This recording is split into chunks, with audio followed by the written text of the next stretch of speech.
warm welcome to our special show. We are at the India-UK Tech Summit 2016 being held here at New Delhi.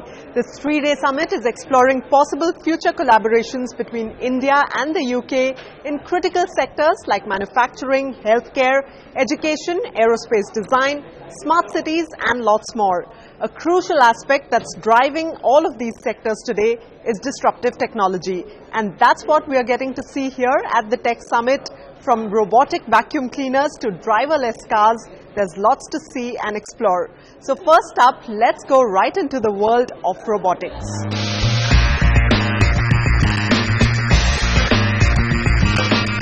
Amongst the mix of visitors and exhibitors at the India-UK Tech Summit were creatures with extraordinary abilities.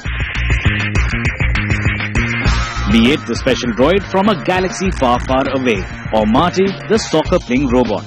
The United Kingdom's prowess in disruptive technology was on display for all to experience, giving visitors the chance to interact with technology in a brand new way and providing solutions to unique challenges that are faced the world over. You've developed an Explorer robot at the University of Leeds. What exactly does it do? So we have lots of robots. This particular one has explored the Great Pyramid of Giza in Egypt.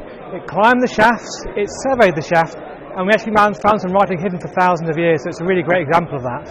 So as well as that particular example, we're developing all kinds of robots so they can investigate cities and other areas around the world. What kind of areas can a product like this leave an impact on in developing countries like India? Yeah, so one of the great things about it is we can explore under roads, in pipes, that kind of thing. If we can find faults, if we can repair them quickly, they don't become big problems. No need to get a big digger, dig a big hole, cause transport delays and pollution. So the idea is small robots doing very early on repairing things that go wrong, preventing all of the horrible cocktail of pollution and things that comes when you start digging up roads. And how do you think India and the UK can collaborate in the field of robotics? I think we've got a fantastic opportunity to collaborate. I think the research we have is great together. So I think doing big projects like we've got this grand challenge in cities, like I mentioned, to be able to work together to tackle very similar problems, in fact. So, say, not having road repairs, not having problems in cities, I think there's great opportunities there, definitely.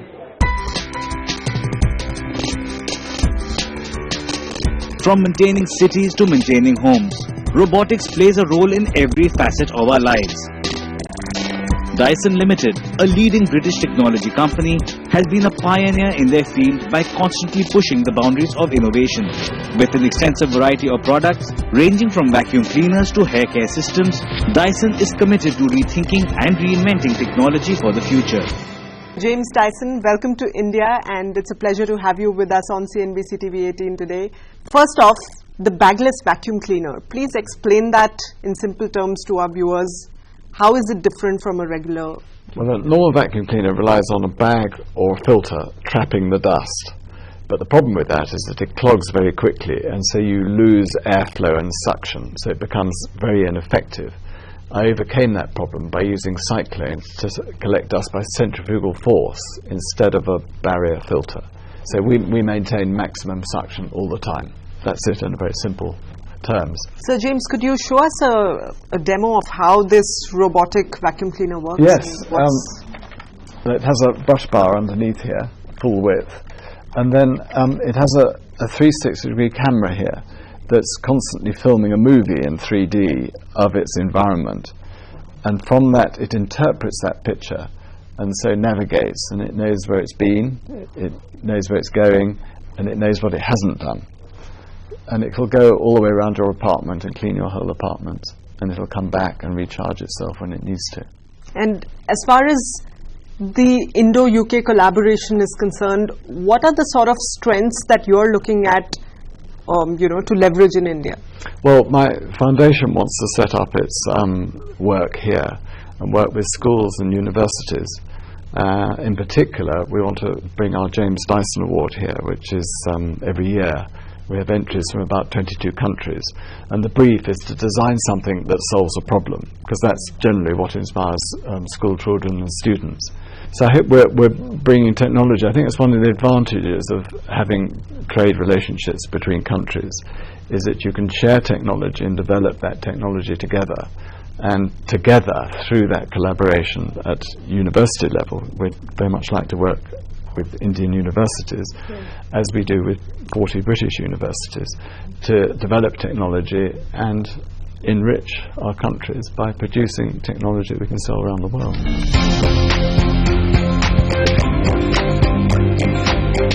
The summit focused on bringing the very best in cutting-edge technology to India, addressing issues across various sectors. With virtual reality simulations now taking on a revolutionary role in just about every industry possible, the 3-day tech summit showcased Vitalis, a world-leading virtual reality company from the UK that's been providing VR solutions to the advanced manufacturing and medical industry for over 2 decades. To begin with, tell us about the core technology that Vitalis provides. Vitalis provides virtual reality systems and software. We are a solutions integrator and systems integrator based in Sale in Cheshire. We've been around since 1989 and we provide a vast array of virtual reality technologies, from basic head-mounted displays right the way up to full-scale projected, highly tracked systems and solutions. Right. And you're present in a number of countries around the world, including India. So tell us about the India partnership. Yeah, this started around 15 months back when we started first talking to them, and this is a technology, it's not actually new in the aerospace and automotive, but there was a gap in the way it is being provided. So looking at that gap, then I said, these are the right partners. They've been in the business for 30 years. They have the world's who's who as their customers, and they were not in India. So it was an excellent opportunity for me to partner with them and represent them. And in the UK, you are in partnership with the Keele University. They're experimenting in the healthcare space. Tell us more about that. Their software solution is called Virtual Patient, and it allows nursing students, pharmacy students, medical students all to be in the same virtual environment, and they can practice their clinical skills, they can practice their communication skills in a highly realistic virtual ward scenario. They can interact with virtual patients and they can just hone all of their skills before they go into the real world and embark upon their medical careers. What are the sort of strengths that the UK and India can really leverage from each other as far as VR is concerned? See, what's happening with the technology forum in India is we have a lot of technology companies. We've been doing it for the last 60, 70 years now, and somehow the reliability factor doesn't exist over here. And I see, I mean, if you go to any part of UK, you find very small companies doing very niche, great technologies. It just needs to be, in India. Is there a difference in your pricing strategy for emerging markets as opposed to other parts of the world? It's not a consumer product. It's a product for huge industry as well. And they spend huge amounts of money on their prototypes. And while virtual reality might be a high initial investment for them, with the virtual reality systems and software, they can bring those prototypes down. They can cut months out of their manufacturing and development processes. So the return on investment is huge and very, very quick in real terms. Addressing the government's vision of transforming public services in India, the summit had focused sessions on how the two countries can collaborate on driving business, government and society at large. Here at the India-UK Tech Summit, what are you trying to achieve out of it? What's the agenda that at the end of the summit, what sort of collaborations can we So expect? the collaboration we'd like to have is it's really getting to know the capability of Indian companies, and showing that also within the UK sector, particularly what we call the GovTech sector, there's a great ability for companies to work effectively with Indian government services as well. And Prime Minister Modi has also launched the Digital India campaign here. What sort of collaboration can we expect from the UK? Well, over the last 5 years, we've started to build a digital government based on user needs, which has started to deliver not just significant savings in technology, but also services that work for the citizen. And so our focus on design and our focus on building around the user has been a core part of the changes we've been able to bring in the transformation of the British government. We're really looking forward to working with Digital India in the same way. The strides that you've taken and the Indian government has taken in terms of identity and the identity, bank account and mobile is absolutely transformative for any regulator or government body, and so we're really excited to see how that's working and how we can work together.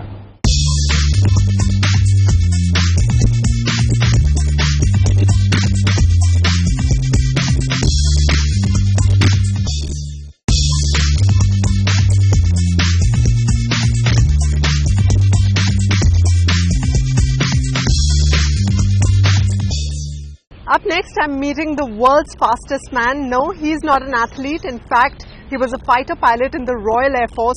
Today, of course, he runs the Bloodhound Project that has designed a supersonic car that is smashing all land speed records. Andy Green, welcome to India and welcome to CNBC TV 18. It's a pleasure to have you with us today. What made you design a supersonic car in the first place? Well, I can't claim to have designed it. I'm lucky to be a member of a world-class team of scientists and engineers who conceived an amazing concept, a car that could do 1,600 kilometres an hour. It is part Formula One car, part supersonic jet fighter, part next-generation space rocket, and most important of all, it is also the world's fastest outside broadcast platform. We will be streaming live video and live data from the car at supersonic speeds to a global audience, reaching out directly to the young engineers and scientists of tomorrow. Tell us a little bit about the design of the car. I believe it's a mix of an aircraft and a Formula One car. So tell us a little more about that and the power that it has. It's trying to solve unique problems in both motorsport and aerospace. We need an enormous amount of power. It's 135,000 thrust horsepower equivalent. What does that mean? Well, it's in a way the same power as 180 Formula One cars. The car from a standstill will be 20 kilometres away, stationary again, 2 minutes later. The bodywork will take loads on each square metre of 12 tonnes. That's 3 fully grown elephants. The wheels will rotate 10,000 times a minute and take 50,000 times the force of gravity at the wheel rim. The technology to do that has been developed by a world-class team of engineers, not just in the UK, but collaboratively working with experts all around the world. And there are some key elements from India. The pump for the rocket motor made by Jaguar, a Tata company. The rear suspension was made using Jivel Software, an Indian company. There are some key elements. So when the UK audience is getting excited and proud about this amazing technology, there is so much for India to be proud and excited about as well. It is genuinely a collaborative project to show just how remarkably well our countries can work together. Most of us don't fully realize the role that technology plays in our day-to-day lives. From the cars we drive to the theatres we drive to, technology touches us through every aspect of our existence. The cinemas are one such example of how technology has truly transformed the way we experience movies. And Framestore Studios, an Oscar-winning visual effects company from the UK, has been instrumental in designing visual effects for some of the biggest films of our times.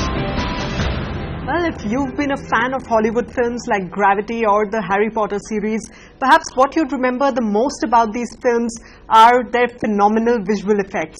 And now at the India-UK Tech Summit 2016, I'm joined by the man whose company has been behind all of these special effects and more. Magee, thank you so much for joining us on the show today. As far as the technology prowess of the UK is concerned in the fields of animation and virtual reality, what are the clear strengths that India can benefit from? What we have as a company is an ability to create a culture where innovation is in our DNA. It's what we do every day.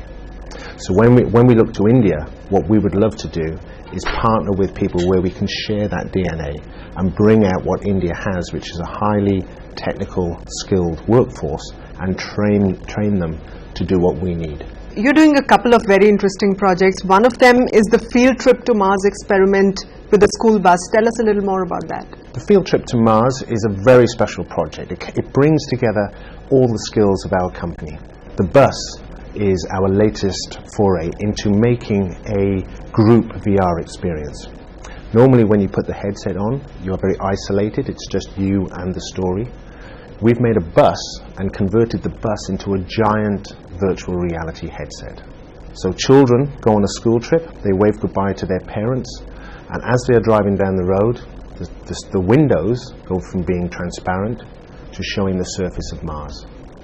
And we do that by replacing the windows with computer screens that can make the real world turn into a virtual one. And the other interesting project that you're doing is with the Morgan Stanley building at Times Square. Tell us a little more about that project. Times Square, Morgan Stanley's headquarters, they have screens on the outside of their building that cover 2 blocks. And there are tourists and people passing by 24 hours a day. Morgan Stanley wanted to find a way to replace the ticker tape display of the stocks and shares prices with something that was more engaging to that street audience.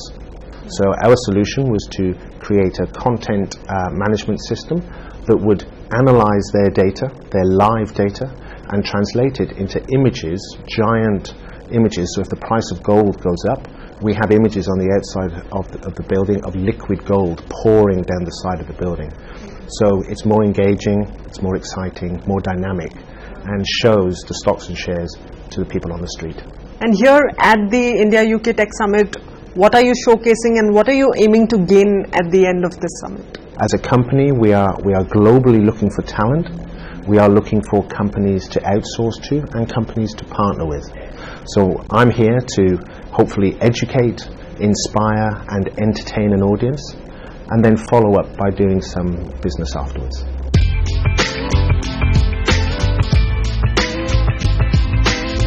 Areas like biotechnology and development of medical devices and equipment have all made significant contributions to improving the health of people all around the world. The India-UK Tech Summit brought Meditech to the forefront, showcasing the latest developments in life sciences and healthcare, giving visitors a chance to experience the latest innovations in the field. Tell us about the exoskeleton. What exactly is this and whom does it benefit? Okay, so I'm what's called a neurological physiotherapist. So I specialise in helping people that have had spinal cord injuries or brain injuries or stroke. So we use hands-on therapies and exercise, but also we use technology. And one of the pieces of technology we use is called Nexus Skeleton. So it's a suit that allows a wheelchair patient to stand up and to walk around.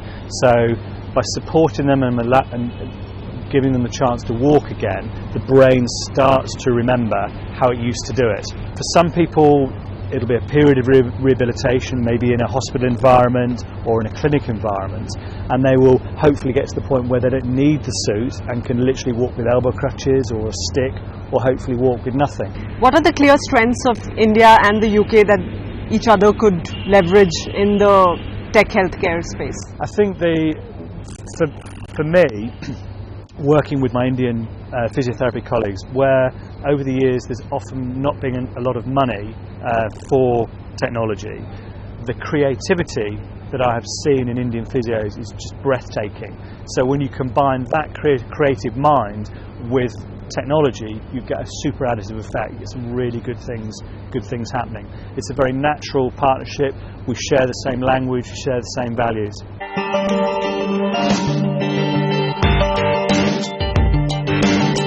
The Indian government's Smart City mission is an important step for the long-term sustainable growth of the country. Recognizing the potential to collaborate on this ambitious project, the summit focused a lot towards providing implementable solutions for the mission, from intelligent traffic control systems to sustainable transport solutions. The Tech Summit was an important platform for collaboration between state bodies and international industry experts. To begin with, can you please tell us what is the kind of work that Catapult does? We are Catapult for future cities, and we're all about finding the new technologies that can be applied in our cities to make them smarter and to make them work better for people who live there. And in India, how big is the opportunity for a company like Catapult? Well, in India the opportunity is enormous. You have 100 smart cities, but all the other cities in India growing very rapidly. That generates problems, but it also generates opportunities, and it's a business opportunity for Indian businesses and also for businesses from our country to solve some of those urban challenges that we live day to day. What's the kind of work that Catapult is doing for the city of Pune in India? We've been working with cities in our country, in the UK, and with our top companies and with our startups, and we've tried to bring some of that expertise and knowledge and share it with Indian cities as part of your 100 Smart Cities programme. So we've been working with Pune on a knowledge and sharing innovation hub for smart cities. The beauty of the partnership has been that the UK side has been very willing to learn from ground realities back home here. Because very important that you don't come in with fixed kind of ideas which have worked in their side of the world and try to kind of sell that to us. So that becomes a very easy recipe, but it doesn't really work. So I've seen that eagerness and that enthusiasm and the kind of approach which has been very user-centric and citizen-centric. So a lot of stakeholder engagement, a lot of discussions with various stakeholders before we arrive at solutions. Well, that's all we have from the India-UK Tech Summit 2016. Hope you enjoyed those insights into some truly disruptive technologies of our times. Thanks for joining us. Goodbye.